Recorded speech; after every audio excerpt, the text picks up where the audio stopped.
Comment développer ton caractère?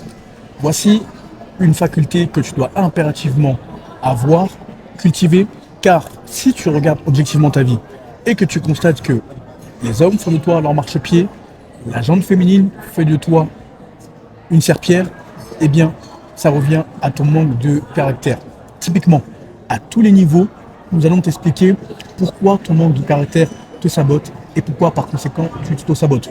Hugo, comment aider un homme qui est ambitieux, qui est intelligent, qui a quelque chose dans la tête, il n'est pas con, mais son manque de caractère le sabote à tous les niveaux. Typiquement, le fait que les hommes voient les défis comme des choses qui sont supposées les abattre, alors que ce sont des blessings in disguise, des bénédictions cachées. Bref, comment aider un homme à reshape, à revoir totalement son système de pensée afin de développer un caractère, d'être un homme socle, un homme solide. Je pense qu'effectivement, ça commence par une prise de conscience et pas voir les défis comme des obstacles, mais au contraire, plutôt voir les défis comme un passage obligé. C'est un passage obligé. Votre âme, elle veut avoir ces défis, ces obstacles pour justement que vous puissiez vous améliorer, élever votre identité. Lorsque vous voyez des obstacles ou des challenges, ne voyez pas ça comme quelque chose qui va vous mettre en bas, qui va vous tirer vers le bas. Au contraire, voyez ça comme un passage obligé, un rite de passage, si vous voulez, avec lequel il faut s'enjouer d'avoir. S'il y a bien une chose que vous avez appris avec les jeux vidéo ou même avec Victor Hugo, c'est que quand vous allez dans un endroit où il y a des obstacles, où il y a des ennemis, c'est en règle générale le bon chemin. La majorité des hommes ne vont jamais en dehors de leur zone de confort et donc n'ont jamais d'obstacles, jamais de challenge. Au contraire, il faut voir ça comme une partie du jeu et la seule chose qui va déterminer si vous transcendez cette challenge avec aisance ou non, c'est la perception et le filtre de pensée que vous mettez lorsque vous arrivez à un challenge ou un obstacle. Donc ça commence d'abord avec une prise de conscience, vous rendre compte que ça soit n'importe quel type d'homme, de toute façon, ils vont passer par des challenges. Nous, on en connaît un certain nombre des gens qui ont du succès dans tous les domaines. Donc ce sont des êtres multidimensionnels et il n'y a pas un seul de ces êtres-là humain qui ne soit pas passé par une série d'épreuves, des obstacles, des challenges. Donc il faut que vous vous rendiez compte que vous allez constamment reavoir ces challenges et ces épreuves qui vont revenir comme une loupe temporelle dans votre vie jusqu'à ce que vous transcendiez ces challenges-là.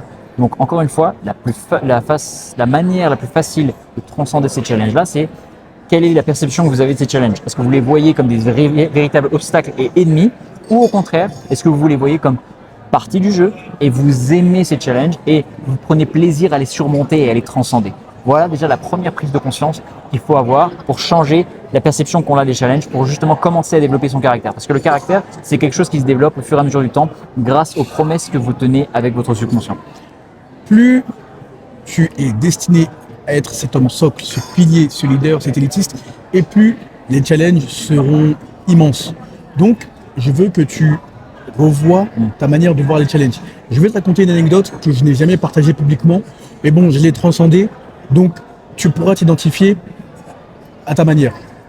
Comme tu le sais, je suis juriste de formation, et lorsque j'étais en L3, donc là, en troisième année de licence jusqu'en M1, j'avais une copine. Bon, maintenant elle était remplacée, mais à l'époque, voilà, c'était celle-ci qui m'était attribuée. Et d'ailleurs, comment on s'est rencontrés? Je te donne le contexte, après je vais au stade du challenge et comment toi tu peux transcender cela. Elle me dit, Olivier, moi j'aime les blonds aux yeux bleus. Et lorsque je t'ai vu, je ne sais pas pourquoi, j'ai été captivé par toi. J'ai parlé de toi à mes parents, etc. Donc je te dresse un peu le portrait de la famille. Plutôt bourgeoise, vote Front National, bref, qui sont à l'extrême opposé des Africains. Mais pourtant, elle était obsédée par moi avant de me connaître. Au point où elle m'a avoué que quand je bossais à la BU, à la bibliothèque universitaire, elle prenait des vidéos et des photos de moi et elle les montrait à sa mère parce que j'avais pas les réseaux sociaux. En 2021-2022, j'avais pas les réseaux sociaux. Bref, pour te dire tellement elle était chaude, quoi. Elle voulait vraiment que voilà, ça se fasse. Donc, elle m'a approché, etc. Et ça s'est fait doucement, mais sûrement. Enfin, elle m'a pas approché directement. Elle m'a approché par une connaissance en commun qui, elle, a fait, voilà, la liaison. Et donc, tout se passe bien, je veux connaître la famille, etc. Et il y a une expression qu'on dit souvent, tout ce qui brille n'est pas or. La personne en elle-même n'était pas mauvaise, mais spirituellement, la fondation spirituelle n'était pas la meilleure, disons. Et je ne savais pas que cette femme avait des tendances suicidaires. Dans le sens où, en apparence, tu vois tout. Tu vois les belles maisons, tu vois la famille qui est vraiment dans une bonne position sociale, on peut dire. Mais lorsque tu connais les tenants et les aboutissants, ou autrement dit, lorsque tu connais les fondations, tu te rends compte que il faut voir au-delà de ce qui brille, donc l'aspect social, etc. Qu'est-ce qui va se passer au niveau du challenge? La veille de mon M1, il est à peu près... Donc la veille du passage de l'examen pour mon M1, il est à peu près 22 heures. Donc je suis en train de bosser pour le lendemain matin. Donc je retourne mon téléphone. J'entends une voix qui me dit « Retourne ton téléphone ». Mais là je me parle moi-même, mais non, je suis en train de bosser, pourquoi je retournerai mon téléphone? Je vois un message de la copine de mon ex en question, parce qu'on était 3 ce soir-là, on était chez elle d'ailleurs. Elle dit « Help, help » avec plein de points d'exclamation. Donc je l'appelle, je dis « Qu'est-ce qui se passe? Tu vois pas que je suis en train de bosser? Enfin tu sais pas que je suis en train de bosser ?» Elle me dit « Écoute, il faut que tu viennes voir ce qui est en train de se passer, c'est une question de vie ou de mort. » Je dis « C'est bizarre », donc je vais dans le lieu en question et je vois donc mon ex, mais ex à l'ancienne vraiment, pendu avec une cravate autour d'un pied de table. Elle était livide, elle était presque cadavérique au niveau du teint. Donc automatiquement j'ai été stoïque. Donc j'ai dit écoute, toi fais ça, masse-la, etc. Moi j'appelle les pompiers. Instinctivement donc j'ai fait, donc elle a massé, moi j'ai appelé les pompiers, j'ai appelé dans la foulée ses parents. Donc ils me demandent qu'est-ce qui se passe, etc. Qu'est-ce qui s'est passé? Je dis bah écoutez madame, j'allais même dire son nom de famille, mais je dirais pas. Je dis madame, bah voilà, j'étais en train de bosser, etc. Et donc la copine en question m'appelle et elle me dit que de venir voir. Et là je trouve votre fille, voilà. J'ai même pris une photo au cas où et des vidéos. Parce que dans ce genre de circonstances, il faut avoir toutes les preuves pour pas que ça se retourne contre toi par le fait de travestir la réalité. Heureusement ça n'a pas été le cas, mais voilà. Donc laisse-moi te dire que quand tu vois une femme ou une personne avec laquelle tu étais proche et que une heure avant elle était bien et une heure après tu la vois entre la vie et la mort, crois-moi ça fait un choc. Donc comment moi j'ai encaissé ça? Je commençais à manger, avec des viennoises d'ailleurs. Et donc j'étais avec la copine de mon ex, je lui dis mais c'est bizarre, il est minuit, je suis en train de manger, elle me dit oui, c'est parce que là tu viens de voir un choc et tu manges pour encaisser le choc justement. Ah, donc les pompiers ils arrivent, ils commencent à me poser des questions, oui mais qu'est-ce qui s'est passé, etc. Parce qu'ils avaient discuté avec mon ex, bien entendu elle est vivante, elle n'est pas partie. La première chose que le pompier me dit c'est mais votre copine, elle me dit que vous êtes très dur avec elle. En effet, la dureté que j'affiche dans le contenu est la dureté que j'ai pas toujours eue, mais que j'ai développée avec le temps. Donc le caractère. Donc moi je la poussais à faire du sport, je la poussais à être meilleure mentalement, intellectuellement. C'est ça, être dur. Mais en fait, je la poussais à éviter la malbouffe. Je la poussais à être moi, ma version féminine. Mais pas de manière brutale, de manière ponctuelle, de manière progressive. Et bref, c'est la chose que le pompier a relevée. Je lui dis, bah effectivement, moi je bois pas, je fume pas, je vais à la salle de sport. Enfin là, en l'occurrence, elles étaient fermées, mais je m'entraîne, etc. Il dit, oui, effectivement, je vois ça. Le lendemain, il y a son oncle, qui est commissaire de police, il convoque tout le monde. Sauf moi, j'ai été épargné. Parce que la mère, elle m'a dédouané. Elle a dit non, lui, il n'a rien à voir avec tout ça, parce que les parents me connaissaient bien. Donc ils ont tous été convoqués au commissariat pour expliquer ce qui s'est passé, etc. Moi, j'appelle la mère, donc après mon master, etc.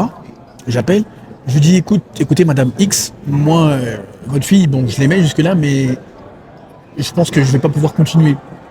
Non pas seulement à cause du choc, mais parce que là, on était 3. Heureusement qu'il y a eu des témoins. Mais si nous sommes 2, ça sera sa parole contre la mienne. Elle me dit oui, écoute, je comprends Olivier, pour ton âge, c'est très mature, etc. Mais en tout cas, on t'en voudra pas si tu roules la relation. Ce que j'ai fait, doucement mais sûrement, on a gardé de bons rapports. Après, on s'est éloignés les uns des autres. Mais qu'est-ce qu'on retient de ça? C'est que c'est dans ces moments-là que tu développes ton caractère. Est-ce que lorsque tu es face au rond-point, donc lorsque tu es face à l'adversité, tu chiales comme une petite femme, tu chiales et du coup je vais pas passer mon master? Au contraire, tu vois cela comme une bénédiction cachée pour pas t'habituer à la mort, mais pour t'habituer à des chocs similaires afin de ne plus être facilement décontenancé, désarmé. Ça, c'est un exemple parmi tant d'autres. Bien entendu, j'en veux pas à la fille en question, j'ai gardé de bons rapports, mais laisse-moi te dire que quand je te dis que tu dois analyser les femmes spirituellement, c'est par expérience. Parce que tu peux voir la famille, bourgeoise, riche, etc. Ils ont tout ce qu'il faut sur le papier, mais il faut connaître les fondements spirituels afin de savoir où tu mets les pieds. Tu dis souvent que oui, cette année, c'est la mienne, c'est mon année, je vais la marquer, personne ne va me reconnaître. Mais tu t'écoules comme une petite femmelette devant la première déconvenue. Non, justement, plus la destinée est grande, plus les coups se feront mal. Donc retiens ça. Que tu sois devant les femmes ou devant les hommes, je veux que la force de caractère te caractérise. Typiquement. Encore une fois, ça commence par le corps, la salle de sport. Beaucoup d'entre vous êtes unidimensionnels. Dans le sens où vous évitez constamment la zone d'inconfort pour vous réfugier dans la zone de confort, justement. Qu'est-ce que j'entends par là? Vous allez trouver toutes les excuses possibles pour ne pas vous entraîner. Je n'ai pas le temps, c'est fatigant, ça fait mal. Savais-tu que par un corps, tu peux t'ouvrir des portes? Savais-tu que par un corps, tu peux gagner le respect instantané de tes pairs et des belles créatures? Je t'explique. Lorsqu'on voit un corps bien bâti, dit de ce nom, voilà ce qu'on se dit. Il est sérieux, il est déterminé, il est persévérant, il n'a pas peur d'aller après un effort acharné de manière régulière s'il voit la vision à long terme. Parce que ton corps est le reflet de comment tu vois la vie. Ton corps est le reflet de ta discipline. Ton corps est le reflet de ton monde interne. Même les belles créatures, elles te diront tous les fantasmes qui ont traversé leur esprit lorsque tu entreras dans ce fameux cercle intime, à savoir ce fameux bar ou ce fameux lit. Mais crois-moi, avoir un corps, surtout en 2000, mais crois-moi, avoir un corps, surtout en 2025, 2026, 2027 et les années au-delà, un corps de dieu grec, ça va devenir de plus en plus rare et tu seras l'anomalie. Le fait de t'y adonner, de t'y atteler pendant 6 mois, 1 an, 1 an et demi, 2 ans, et de voir les résultats, déjà tu te reprogrammes positivement en te disant que voilà, je vaux quelque chose. Si j'ai bâti le corps, je vais bâtir l'intellect, je vais bâtir les relations, je vais bâtir les compétences sociales et tout ce que le monde a de plus beau à offrir. Mais premièrement, je vais surtout bâtir la spiritualité. Et tu verras que les hommes, parce que j'ai parlé des belles créatures, mais les hommes, ils te demanderont des conseils. Ça peut être par rapport au biceps, par rapport au dos, par rapport aux jambes. Et de là, commencera une conversation. Or, plus tu vibres haut, plus les gens que tu attireras, donc en l'occurrence les hommes, auront une plus forte probabilité de trouver des portes. Bien entendu, vous vous ouvrirez des portes mutuellement. Mais ce que je veux dire, plus tu fais le travail interne et le travail externe, et plus tu augmentes les probabilités pour faire pas des sauts quantiques, mais pour accéder à d'autres sphères, à d'autres personnes intéressantes. Bref, tu dois être entouré de personnes éclectiques, dans le sens où tu dois être ces personnes doivent t'amener dans des lieux où tu n'aurais pas mis les pieds initialement. Tes personnes doivent te faire goûter des plats que tu n'aurais pas goûté initialement. Tes personnes doivent te faire écouter de la musique que tu n'aurais pas écouté initialement. Bref, tu comprends le point. Tu dois être si intéressant, si ancré en toi-même que tu attires des personnes diverses et variées qui t'ouvrent d'autres portes. Mais ça commence par ton caractère. Et crois-moi, quand on voit que devant l'adversité, tu es solide, tu ne bouges pas, tu es imperturbable, tu gagnes le respect des hommes et des femmes et surtout, toi-même, tu affronteras chaque défi et tu entreras dans ta destinée. Parce que les combats des hommes, littéralement, c'est juste comment et à quelle vitesse je vais entrer dans ma destinée. Une fois que tu connais ta mission, que tu sais ce que tu es venu faire, tu embrasses les défis simplement. Tu en ris même. La raison pour laquelle développer son caractère et affronter, entre guillemets, les challenges avec joie, avec sourire, c'est parce qu'il faut comprendre que votre aura n'est pas seulement faite de votre vibration actuelle, mais it's all encompassing. Ça englobe et ça englobe aussi tous les moments durs que vous avez vécus dans votre vie. On peut directement voir dans les yeux et dans l'aura d'une personne, dans la vibration d'une personne qui a vécu des choses, comparée à une personne qui n'en a pas vécu. Et on peut vous en parler car à l'heure actuelle, on coach globalement des centaines de personnes. Par conséquent, on peut voir les personnes qui ont du vécu, qui vont s'en sortir et des personnes qui ont encore besoin de passer à travers certains challenges et certains obstacles. D'ailleurs, je vais vous dire quelque chose. N'avez-vous pas remarqué que la vie fait seulement du sens rétrospectivement?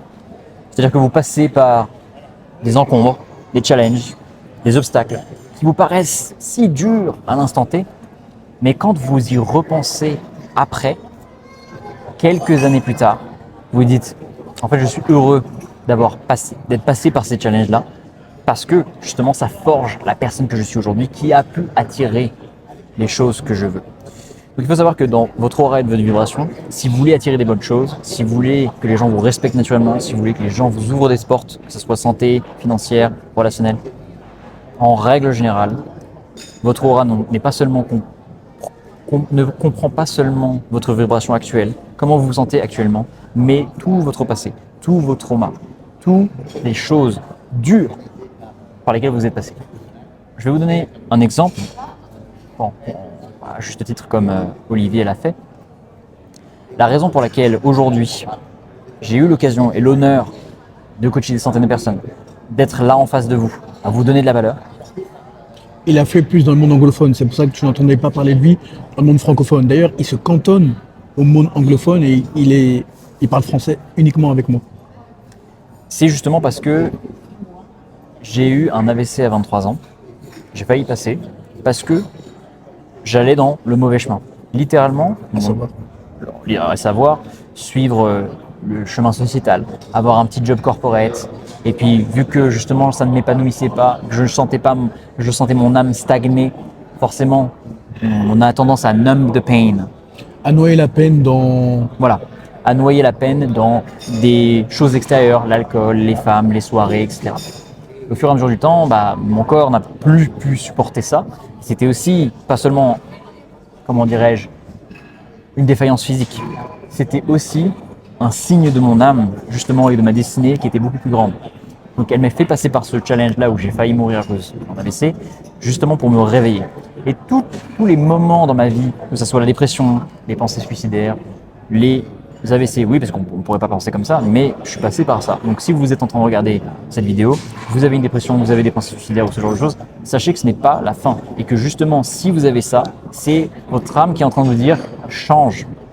Améliore ton identité, change ton environnement. Tu n'es pas fait pour juste être incarné dans cette réalité stagnante et médiocre. Je veux que vous vous reshapez ça dans votre esprit. C'est-à-dire que tu changes la manière de voir dans ton esprit. Vous changez la perception que vous avez de ces événements-là. Et au contraire, voyez-les comme quelque chose de positif. Ça doit être un wake-up call, ça doit être un réveil, d'accord? Donc, toutes les adversités dans lesquelles vous vous êtes confronté aujourd'hui, sachez que c'est Dieu qui vous met en face de ces adversités-là, justement pour que vous puissiez, à l'instar d'un jeu vidéo, améliorer votre personnage, améliorer votre caractère, justement pour pouvoir ensuite affronter des boss plus forts, justement pour gagner le jeu. Parce que, en fait, ce qu'on ne vous dit pas, c'est quand vous vous intéressez aux NDEs, donc aux expériences de mort imminente, merci, et out of body experiences. L'expérience de sortie de corps. Voilà, et les expériences de sortie de corps. Les personnes qui sont allées monter dans les dimensions spirituelles, qui ont rencontré les vibrations pures, plus pures de conscience, tous disent la même chose, qui est que Dieu et les dimensions supérieures ne sont que unconditional love. Amour inconditionnel. L'amour inconditionnel. Par conséquent, si on part du principe que Dieu est l'amour inconditionnel, contrairement aux agendas sataniques et aux agendas religieux qui vous font croire qu'en fait c'est une force punitive et ce genre de choses, si on part du principe qu'effectivement c'est l'amour inconditionnel, eh bien tel un enfant que vous avez ou tel un chiot que vous avez, vous le faites passer par certains obstacles pour justement qu'il apprenne et qu'il sache mieux naviguer la vie. D'accord? C'est la même chose. Reframez ça dans votre esprit, changez la perception que vous avez de votre challenge. C'est comme ça que vous allez développer du caractère plus fort, plus dense, et que justement ça va se retransmettre dans votre aura. Et naturellement, vous allez commencer à attirer les meilleures choses. Les gens vont vous respecter beaucoup plus. La preuve, c'est que on nous offre encore une fois aujourd'hui, on t'a offert des services. On nous ouvre des portes à des endroits magnifiques parce que justement notre caractère se ressent dans notre aura, dans notre vibration, et c'est ce qu'on vous invite à faire. Tu sais, le fait de développer ton caractère, le fait de ne plus être cet homme serpillère, le fait d'être cet homme socle, pilier, cet élitiste, ça commence par un mot. Non. Pourquoi non? Car quand la masse va à gauche, toi, il faut que tu ailles à droite. Quand la masse se perd dans tout ce qui est drogue, alcool, gossip, commérage, casser les autres, se contenter de la bassesse collective, de la bassesse ambiante, eh bien toi, il faut que tu ailles à droite. Tu sais, n'as-tu pas remarqué que lorsque tu es en public et que tu es le seul à ne pas boire d'alcool, eh bien tu es vu comme quelqu'un de bizarre, etc. Moi, j'ai toujours été dans cette place parce que je ne bois pas d'alcool et je n'en vois pas l'intérêt, je n'en éprouve aucun plaisir. Et ça commence par ça, le fait de développer le caractère. Lorsque tu es face à la basse conscience collective et que tu dis non, tu restes droit dans tes bottes, droit dans ta vision, droit dans tes principes, ça commence par ça. Le fait, face aux belles créatures, d'imposer tes standards. Étant donné que les femmes sont comme des enfants, elles aimeront tester les limites au début, pour voir si tu es ce que tu prétends être. Et lorsqu'elles te testeront et que tu resteras ferme dans tes bottes et que non seulement tu ne menaces pas mais tu dégages directement la personne, crois-moi, on saura qu'on ne peut pas jouer avec toi, on ne peut pas blaguer avec toi. Même avec les hommes, si tu instaures directement tes principes, voilà moi comment je fonctionne. En l'occurrence, je ne baisse pas les femmes de mes amis, je ne regarde pas les femmes de mes amis, je ne trahis pas les amis pour de l'argent. Je suis toujours un apporteur de valeur. J'essaie toujours d'ouvrir des portes à mes amis, même quand mes amis, globalement, auront leurs enfants qui grandiront, etc. Les enfants doivent être en mesure de pouvoir compter sur moi. S'il arrive quelque chose à mes amis, la femme doit être en mesure de compter sur moi. Bien entendu, avec la distance respectueuse qui s'impose, mais quelle que soit la manière de manifester cette aide, tu comprends le point, tu comprends les principes. Tu dois établir tes principes et tu ne dois jamais y déroger. Dès le départ, avec les hommes et les femmes. Et tu verras que personne ne rigolera avec toi. Même si tu es salarié, peu importe ce que tu fais dans la vie. N'as-tu pas remarqué qu'à chaque fois, tu te fais marcher dessus, tu es vu comme une bonne poire, dans le sens où tes collègues te refilent des dossiers que tu n'es pas censé gérer, car ils n'entrent pas dans tes attributions, et bien cela est dû à ton manque de caractère. Typiquement, tu veux être cet homme qui fait des blagues à la con à chaque fois pour mettre tout le monde à l'aise. Tu veux être cet homme qui ne fait pas de vagues. Tu veux être cet homme qui ne froisse pas les égos. Et bien tout cela est dû à ton manque de caractère. Ose rentrer, ose être rentre dedans, ose dire ce que tu n'aimes pas, ose dire merde. Tu verras que les gens te respecteront beaucoup plus. Au contraire, on se dira ok, lui, il n'a pas peur de mettre les pieds dans le plat, il n'a pas peur de dire ce qu'il pense, il sait ce qu'il veut, il sait ce qu'il vaut, il sait où il va, et surtout, il n'a pas peur d'aller à l'encontre de la masse, d'aller à l'encontre du groupe, de la conscience collective, de la collectivité. Crois-moi, ça force le respect. Ça devient rare, si ce n'est inexistant de nos jours. Deviens cette anomalie. Forge ton caractère intérieurement face aux épreuves et publiquement face aux gens. Je ne vois pas qui pourra te résister. Même la reine d'Angleterre, les héritières, elles se mettront à genoux devant toi. Moi, ce que je vous invite à faire, c'est faire un petit exercice et regarder quelle est la personne que vous chercheriez à incarner si vous n'aviez pas de limite. D'accord ? Quelle est la personne où vous vous dites « Ah, je suis fier de regarder cette personne en face dans le miroir. » Donc ça peut être physiquement, ça peut être mentalement, ça peut être spirituellement, ça peut être de manière relationnelle, ça peut être financièrement. Bon. Et maintenant, on va faire un petit reverse engineer finalement. Il suffit juste que vous fassiez la liste des traits de caractère que cette personne a. Et n'attendez pas physiquement de développer des traits de caractère, de développer, comment dirais-je, ces choses-là du plan physique. Cherchez à les incarner maintenant, car la temporalité n'est qu'une illusion du monde 3D. Donc vous pouvez faire des sauts quantiques temporels dans cette identité où vous avez déjà les traits de caractère. Donc on vous invite à faire une liste des traits de caractère. Imaginons 10 traits de caractère de cette personne-là que vous cherchez à incarner. Cherchez à incarner maintenant, tout de suite, et vous allez voir à quel point naturellement votre aura va changer, naturellement votre vibration va changer et naturellement vous allez pouvoir attirer des meilleures choses dans votre vie liées à ces traits de caractère-là. Et la majorité des gens vont commencer à vous respecter. D'ailleurs, faites une gradation, notez les différentes synchronicités, notez votre vibration. C'est-à-dire que chaque jour, à la fin, quand vous rentrez chez vous, notez le nombre de personnes qui vont vous regarder de manière intensément. De manière intense. De manière intense. Notez le nombre de personnes qui vous ont fait des faveurs. Notez le nombre de personnes qui vous ont traité avec un respect à outrance. Notez tout ça, parce que justement, c'est votre feedback. La réalité, ce n'est qu'un feedback de votre aura et de votre vibration. D'accord? Regardez la réalité comme justement le feedback de ce que vous avez émis dans l'univers durant ces précédentes semaines, durant ces précédents mois. Et vous allez commencer à voir que tout est lié et vous allez développer une communication directe avec l'univers. Vous allez vraiment voir ça comme un jeu vidéo. Ce que je te conseille de faire, c'est, encore une fois, d'agir selon ce que ta conscience t'ordonne de faire, selon ce que les dimensions spirituelles t'ordonnent de faire pour ta destinée. Tu sais, le fait de créer du contenu de manière régulière, constante, rigoureuse, eh bien, crois-moi, tu gagnes le respect des gens. Les gens qui achètent chez lui, comme chez moi, finalement, on est complémentaires, la première chose qu'ils me disent, c'est non seulement la profondeur de tes propos, la forme que j'aime, bref, mais surtout la régularité. Tu incarnes pleinement tes principes, physiquement comme intérieurement. Mais tout ça de manière rétrospective, ça découle de 5 ans, 10 ans de travail interne, acharné, du fait d'être rentre-dedans lorsque les épreuves arrivent, etc. Et encore, je mentionne quelques bribes, je ne mentionne pas tout. Mais chacun a ses épreuves, je ne suis pas une exception. D'ailleurs, c'est ce qui caractérise les grandes destinées. Plus les épreuves sont grandes, plus la destinée est grande. Donc identifie-toi à ces épreuves, liste les forces que tu en as tirées, liste les avantages, et tu verras que tu ne seras plus jamais désarmé, décontenancé. Bref, pour revenir au point initial, je ne me suis pas perdu.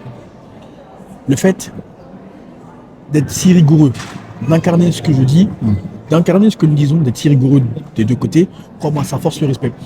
Tu sais, lorsque j'ai commencé à créer du contenu, personne n'était au courant. Il y avait lui et mon père. Quand je commençais mes premiers longs formats, je ne suis encore qu'au début, parce que ça date de janvier 2025, mon premier long format. Soit il y avait lui, ou soit mon père regardait, pour voir. En fait, ça me permettait de m'entraîner comme si j'étais devant un public. Donc soit il y a lui, soit il y a mon père. Et avant, maintenant je bosse seul. Ou sinon il y avait d'autres personnes au fur et à mesure qu'elles ont vu ce dont j'étais capable. Mais crois-moi, ça force le respect. Même ce que je fais, bon là je le fais moins, mais à un moment je faisais participer mes proches à des appels de vente. Quand je dis participer, je les laissais écouter. Donc ils restaient à côté silencieusement et ils voyaient comment on vend de A à Z. Comment le processus de la vidéo mène à un processus de vente, mène à des sommes respectables. Ça force le respect. On se dit, ok, au niveau de mes proches, ils disent, ok, c'est pas un con, c'est pas un cancre, c'est un juriste de formation, mais non seulement il a forgé son caractère en traçant sa voie, justement, dans le monde digital et dans le monde physique via les mentors en diplomatie que j'ai, etc. Mais bref, quand tu es droit dans tes bottes, tu es un homme solide, tu sais ce que tu fais, tu sais où tu vas. Bref, les gens te respectent naturellement, au point où ils commenceront à te demander des conseils. Donc, il y a une expression en anglais qui dit « show, don't tell ». Montre, ne dis pas. Moi, c'est littéralement ce que j'ai fait. J'ai montré, je n'ai pas dit. Au point où, bon, mon père, il est âgé quand même, mais il me dit « oh là là, si je pouvais revenir 30 ans en arrière et que j'avais ces outils, je pense que j'en aurais profité parce que ça m'aurait permis de me montrer, etc. » Mais c'est bien, toi, tu utilises Internet à bon escient. Quand la majorité des gens se distraient ou font ce qu'ils ne devraient pas faire. Bref, tu comprends le point. Tout commence par l'interne, par les défis que tu embrasses et le fait de suivre conformément la boussole interne qui te guide. Et là, tu verras que tu seras un socle, tu seras un homme socle, tu seras un homme solide, tu seras un pilier. Absolument. Bon, comme d'habitude, fais des pauses, réfléchis à la vidéo, médite, mais surtout applique férocement le contenu. Et lorsque tu es prêt à passer au niveau et à la vitesse supérieure, après avoir obtenu des résultats phénoménaux, via le long format, tu as juste à regarder les deux liens qui se trouvent en description de cette vidéo, tes deux liens favoris. Premier lien, tu as mon Instagram. Tu as juste à m'envoyer le message pour voir, afin que nous échangions brièvement, afin que je vois si tu corresponds au programme, si ça fait sens que nous travaillons ensemble, et surtout, si tu es prêt à investir sur toi. En effet, le contenu n'est pas pour tout le monde, notre contenu n'est pas pour tout le monde, les DM ne sont pas pour tout le monde, et les coachings le sont encore moins. La sélection est drastique, et heureusement d'ailleurs. Deuxième lien, toujours en description de cette vidéo, tu as un agenda digital. Cette fois-ci, après avoir échangé brièvement sur Instagram, nous échangerons de vive voix. On se verra comme tu me vois là. Nous verrons comment je peux t'aider par rapport à ta situation sur mesure. Je verrai si ça fait sens que nous travaillons ensemble et surtout si tu es prêt à investir sur toi. Enfin et surtout, va follow Hugo Christiansen. Les deux liens s'afficheront en description de la vidéo. Comme tu l'as constaté, nous sommes très complémentaires. Follow-le uniquement si tu es anglophone. Il parle français sur ma chaîne, mais il se cantonne au marché anglophone sur sa chaîne. Tu remarqueras que lui, il aborde tout ce qui est expérience de mort imminente, métaphysique appliquée, neurosciences. Il applique des domaines divers et variés qui lui sont exclusifs afin de te faire ton protocole sur mesure, afin que tu entres dans ta réalité de demi-dieu créateur. Ce demi-dieu créateur que tu es destiné à être finalement. Si tu nous regardes, ce n'est pas un hasard, il faut que tu entres dans cette réalité. Follow-le, consomme son contenu, obtiens des résultats avec son contenu si tu es anglophone. Ensuite, passe à la vitesse et au niveau supérieur son coaching, comme les 400 plus personnes qui ont fait ce que tu es sur le point de faire, tu verras que tu ne seras plus jamais la même personne. Sur ce, à très vite. À très vite.